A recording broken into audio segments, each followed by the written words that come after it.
चॉकलेटी बहू। सुनीता जी की बहू की उम्र अब लगभग 37 साल की हो चुकी थी, लेकिन दिखने में अब भी वो किसी 22 साल की लड़की की तरह खूबसूरत लगती थी। सुनीता जी की बहू का नाम था अवनी।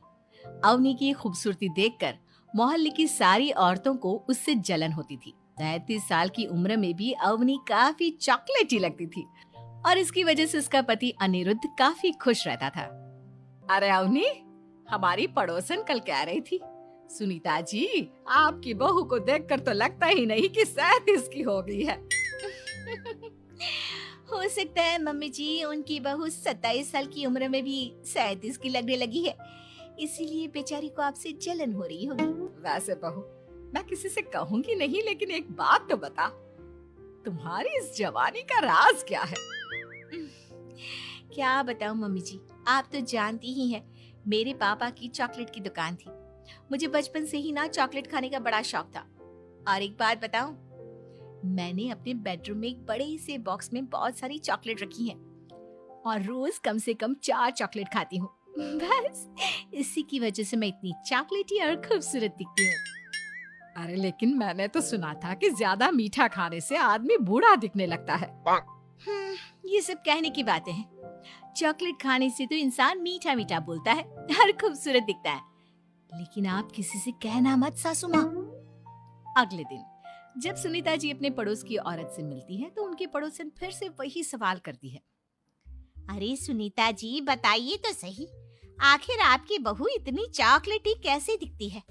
कल देखा था मैंने, ब्राउन कलर की साड़ी पहनकर बिल्कुल चलती फिरती चॉकलेट नजर आ रही थी। वैसे मैंने अपनी बहू से पूछा था। अब देखो, उसने ना मुझे किसी को बताने से मना किया है, लेकिन तुम मेरी सहेली हो इसलिए बता देती हूँ। अरे हाँ हाँ बताओ ना सुनीता बहन, मैं भी उसका नुस्खा अपना लूंगी और जवान दिखने लगूंगी। और मेरी बहू, वो तो 27 साल की उम्र में ही बूढ़ी होने लगी है, फिर देखना अपनी बहू से भी ज्यादा खूबसूरत दिखूंगी। मेरी बहू ने बताया था कि वो भर भर के चॉकलेट खाती है, लेकिन देखो तुम किसी को बताना मत। हाँ। जवान और खूबसूरत दिखने के चक्कर में सुनीता और उसकी पड़ोसन दोनों मिलकर खूब चॉकलेट खाने लगते हैं, लेकिन ये बात वो दोनों किसी को नहीं बताती। कुछ दिनों से पैर में बहुत दर्द हो रहा है। हाँ, मेरे भी पैर बहुत दुखते हैं। जब से चॉकलेट खाना शुरू किया है तब से ही ऐसा हुआ है। जवानी तो दूर, मेरे तो चेहरे की स्किन लटक कर नीचे आ गई है। कुछ दिनों के बाद, अनिरुद्ध बेटा, मैं डॉक्टर से ब्लड शुगर चेक करवाने गई थी, मुझे तो डायबिटीज हो गई है। मम्मी, लेकिन कुछ दिन पहले तो आप बिल्कुल ठीक थी, अचानक आपको डायबिटीज कैसे हो गई? अब तो मीठा भी कम खाती हैं। हाँ हाँ, मैं कहाँ मीठा खाती हूँ, लेकिन पता नहीं डायबिटीज कैसे हो गई। सुनीता अपने बेटे अनिरुद्ध से चॉकलेट खाने वाली बात को छुपा लेती है और अपनी पड़ोसन सहेली के पास जाती है। अरे क्या बताऊं बहन, चॉकलेट खाने के चक्कर में जवानी तो आ नहीं रही, डायबिटीज की बीमारी लग गई।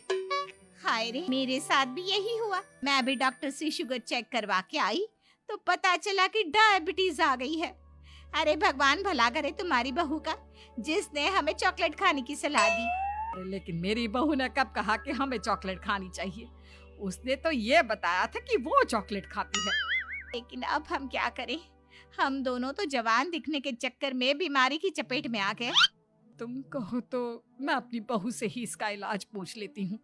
अरे वो तो इतना चॉकलेट खाती है, उसे भी तो डायबिटीज हुई होगी ना, तो वो भी तो अपना ध्यान रखती होगी। अरे रहने दो, तुम्हारे चक्कर में लेने के देने पड़ जाएंगे। जानती हो, हमारे मोहल्ले की सारी औरतों को डायबिटीज हो गई है। अरे लेकिन उन्हें कैसे डायबिटीज हो गई? यह कोई छूत की बीमारी थोड़ी ना है। बुरा मत मानना, वो तुम्हारी बहू का जवान दिखने वाला नुस्खा मैंने उन सबको भी बता दिया था। हाय रे, ये क्या कर दिया तुमने? मोहल्ले की सारी औरतों को मीठे की बीमारी लगा दी। अरे लेकिन अब क्या होगा ये बताओ। होना क्या है, जवानी तो दूर, अब बुढ़ापा जल्दी आ जाएगा। और फिर अगले दिन, मम्मी जी, मैंने सुना आपकी शुगर बहुत हाई आई है। हाँ बहू, अब मैं बीमार ही रहूंगी, पूरी जिंदगी ऐसे ही कटेगी। अरे मम्मी जी, लेकिन आपने